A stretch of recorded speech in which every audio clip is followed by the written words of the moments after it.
ഏയ് എന്നെ എത്ര വിശ്വാസം. അയ്യോ. നന്നായി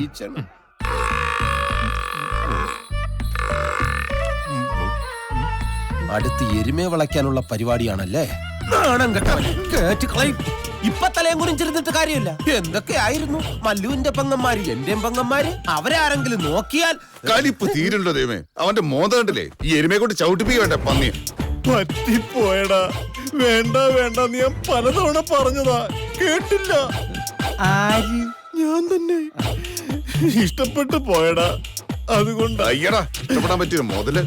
എടാ ഞങ്ങള് പറഞ്ഞ കാര്യത്തിന് നടപടി ഉണ്ടോന്ന് പറ. ദാ, നിനക്ക് ഇവനെ മല്ലുവിന്റെ വീട്ടിൽ കയറ്റാൻ പറ്റുമോ ഇല്ലയോ ഇപ്പൊ പറയണം. ഇവനെയാ? ഇവനെ ഞാൻ എന്ത് വിശ്വസിച്ച് അവിടെ കേറ്റും? നീതുമല്ലെങ്കിലും ബാക്കിയുള്ളവരൊക്കെ എന്റെ പെങ്ങന്മാരില്ലടാ. എടാ, ഇവനെ ഞാൻ ചവിട്ടിയിരുന്നു. എടാ, തെണ്ടിത്തരം കാണിച്ചിട്ട് ഞാൻ കൊടുക്കാം.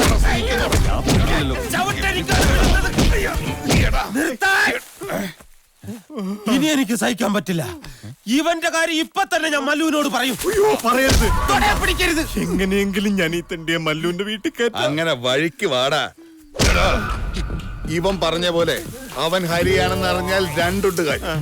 ആ മലയാളി മോനെ കുരിച്ചീർത്ത് ഇടിക്കുകയും ചെയ്യാം, അവള് വരെ ഈസി ആയിട്ട് കെട്ടുകയും ചെയ്യാം. നമ്മുടെ എല്ലാ പ്രോബ്ലവും തീരും. നീ എന്ത് പണി ചെയ്യും? എന്ത് പണിയും ചെയ്യും. ഇവിടെ ഇപ്പൊ പണിന്ന് പറഞ്ഞ കന്നുകാലികളെ നോക്കാൻ ആളെ വേണ്ടത്. ഇവറ്റയൊക്കെ പുല്ല് കൊടുക്കാനും മറ്റും. ഹൈ, നാൽക്കാലികൾ എന്റെ ജീവനാണമ്മേ, എന്റെ സ്വന്തം കൂടപ്പറപ്പുകൾ. അവരുടെ കാര്യങ്ങൾ നോക്കി കഴിയാന്ന് പറഞ്ഞാൽ അതിലും വലിയൊരു പുണ്യമുണ്ടോ? ഇവന്റെ അച്ഛൻ ഭയങ്കര കറവക്കാരനല്ലേ? ഇവനും ഇവരുടെ നാട്ടിലെ പേരുകെട്ട കറവ കുടുംബമല്ലേ? എന്നാലും ഹരീന്ദ്രനോടൊന്ന് ചോദിക്കാതെ എങ്ങനെയാ? ദേ പപ്പനറിയാം, ഇവിടെ ഈ പെൺകുട്ടികൾ ഉള്ളതുകൊണ്ട് ആണുങ്ങളെ ജോലിക്ക് വെക്കാൻ അവന് ഇഷ്ടമല്ല.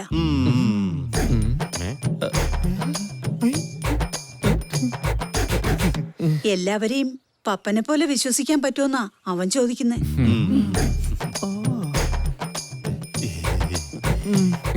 ഈ പപ്പനെ പോലെ തന്നെ അമ്മയ്ക്ക് എന്നെയും വിശ്വസിക്കാം.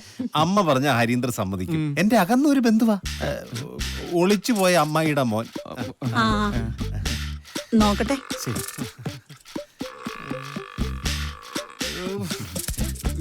നീ വന്നേ പറയട്ടെ. എടാ, അമ്മ നോക്കട്ടെ എന്ന് പറഞ്ഞാൽ നടന്നു തന്നെയാണോ? പക്ഷെ എനിക്ക് നിന്നോട് ഒറ്റ കാര്യം പറയാനുള്ളൂ. ഇവിടുത്തെ പെമ്പിള്ളാരെ കണ്ടാൽ അറിയാതെ പോലും നീ ഒന്ന് നോക്കി പോരുത്.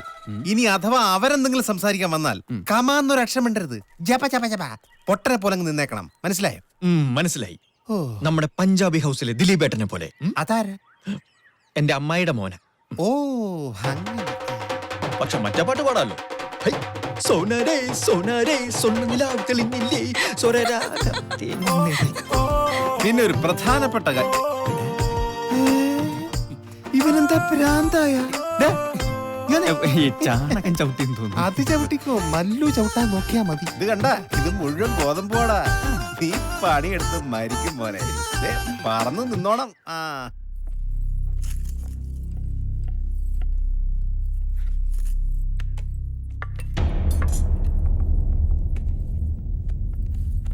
അമ്മ എന്താ ഒന്നും പറയാത്തെ? ആരാ എന്താന്നൊക്കെ അറിയാതെ ആരെന്തു വന്ന് ചോദിച്ചാലും സമ്മതിച്ചോളൂ. ഒരുത്തനൊരു ജോലി വേണേ പപ്പനാദ്യം എന്നോടല്ലേ ചോദിക്കേണ്ടത്? അവനറിയാൻ നടക്കില്ലെന്ന്. പണ്ട് ഇതുപോലെ ഒരുത്തന് ജോലി കൊടുത്തത് അമ്മ മറന്നിട്ടില്ലല്ലോ. കൊടുക്കാൻ ഞാൻ അവനെ ചവിട്ടി പുറത്താക്കേണ്ടി വന്നു. ഇത് അങ്ങനെയല്ലടാ മോനെ, അവനെ കണ്ടാലറിയാം പാവം പയ്യനാ. ഒരു നിവർത്തിയില്ലാത്തോണ്ടല്ലേ മറ്റൊരാളുടെ വീട്ടില് ജോലിക്ക് വരണത്. മുറ്റത്ത് വന്ന് ചോദിക്കുമ്പോ എങ്ങനെ വയ്യാന്ന് പറയാ? അതും ഒരു മലയാളി. അമ്മ ഇങ്ങനെ ഒരു പാവമായി പോയല്ലോ. ഞാൻ പറയാനുള്ളത് പറഞ്ഞു. ഇനി ഇഷ്ടം പോലെ അയക്കോ. എന്നിട്ട് അവനവിടെ എന്താ? എന്റെ മാഷേ, നമുക്ക് എല്ലാ ജോലിയും ചെയ്യാൻ പറ്റണം. എല്ലാം പഠിച്ച് പാസ്സായിട്ട് ഒന്നും ചെയ്യാൻ പറ്റില്ല. ഇപ്പൊ തന്നെ ഇത് നോക്കിയേ, ഞാൻ ഈ കോണമി ഇങ്ങനെ ബുദ്ധിപൂർവ്വം ബാലൻസ് ചെയ്ത് നിൽക്കുന്നത് സർക്കസ് പോയിട്ടാ അല്ല. അതാ പറഞ്ഞേ, എന്നെ പോലെ സാഹസികമായ കാര്യങ്ങൾ ചെയ്താൽ പിന്നെ നമുക്ക് എല്ലാവരും ഞെട്ടിക്കാൻ പറ്റും. ഉദാഹരണത്തിന് കുട്ടി നോക്കൂ, നോക്കൂ, ഇതിങ്ങനെ പതുക്കെ ഇതിനകത്തോട്ട് ഇടാൻ നേരത്തെ നമ്മുടെ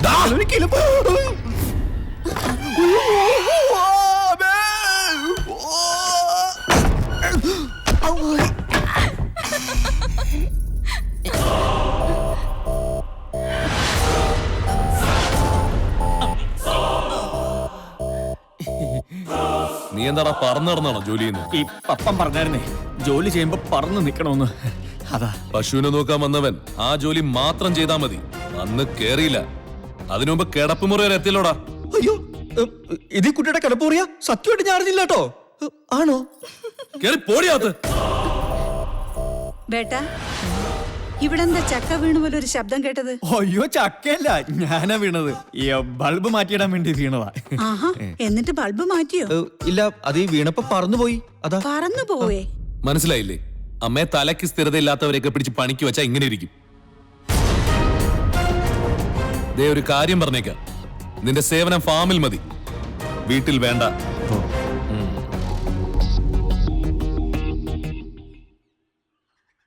പേടിക്കണ്ട, കാണുന്ന ചൂടേ ഉള്ളൂ. പാവാ. കണ്ട അമ്മയുടെ മോനാണെന്ന് പറയേയില്ല. ശരിയാ നീ പറഞ്ഞത്.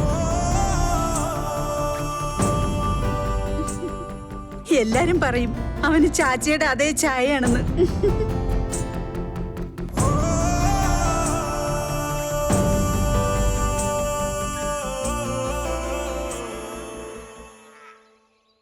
എങ്ങനെ വേണമെങ്കിൽ തിന്നാ മതി. മല്ലു പറഞ്ഞ കേട്ടില്ലേ, നിന്റെയൊക്കെ കാര്യം മാത്രം നോക്കിയാ മതിയെന്ന്.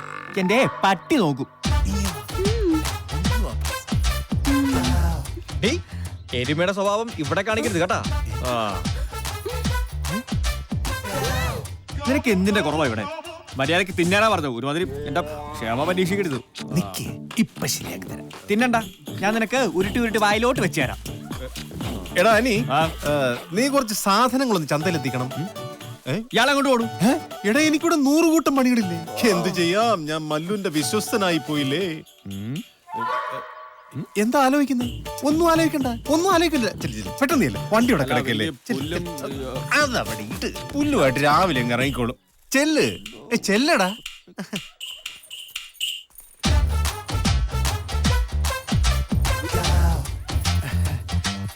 എന്താ, എന്തിനാ വിളിച്ചേ? ഞാനേ നാട് വിട്ടാലോ ഒന്ന് ആലോചിക്കാം.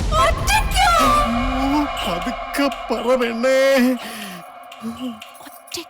ഒറ്റയ്ക്കല്ല, നിന്നെ കൂട്ടി. കാര്യങ്ങളൊക്കെ എന്റെ കൈവിട്ടു പോവുകയാണോ എന്ന് എനിക്കൊരു സംശയം. എന്ത് പറ്റി? ഒന്നെങ്കിൽ നിന്റെ ഭൈ എന്നെ തല്ലിക്കൊല്ലും, അല്ലെ അവന്മാരെല്ലാം കൊണ്ട് എന്നെ തല്ലിക്കൊല്ലും. രണ്ടായാലും തല്ലുറപ്പാ. അയ്യോ, അപ്പൊ ഇനി നമ്മൾ എന്ത് ചെയ്യും? നമുക്ക് മതില് ചാടി പോവാടി.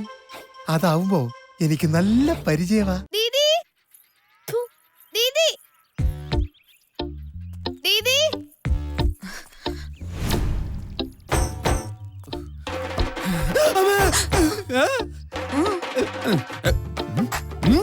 വിട്ടോ, ആരും കാണണ്ട, ഞാനും ടൗണിലേക്കാ. എനിക്ക് റിസ്ക് എടുക്കാൻ പറ്റില്ല. മല്ലു കൊണ്ടാ ചീത്ത പറയും. ഇറങ്ങിക്ക. പ്ലീസ് അങ്ങനെ പറയല്ലോ, ഒരു അത്യാവശ്യ കാര്യത്തിനാ. ഓരോ അത്യാവശ്യം നടക്കില്ല മോളെ. വെറുതെ എന്റെ അത്യാവശ്യം നിലയിലാക്കാൻ വേണ്ടിട്ട് ഇറങ്ങിക്ക. പ്ലീസ്. അയ്യോ, വണ്ടി എടുക്ക്, അവൾ എന്നെ അന്വേഷിച്ചു വരിക. വേഗം പ്ലീസ്.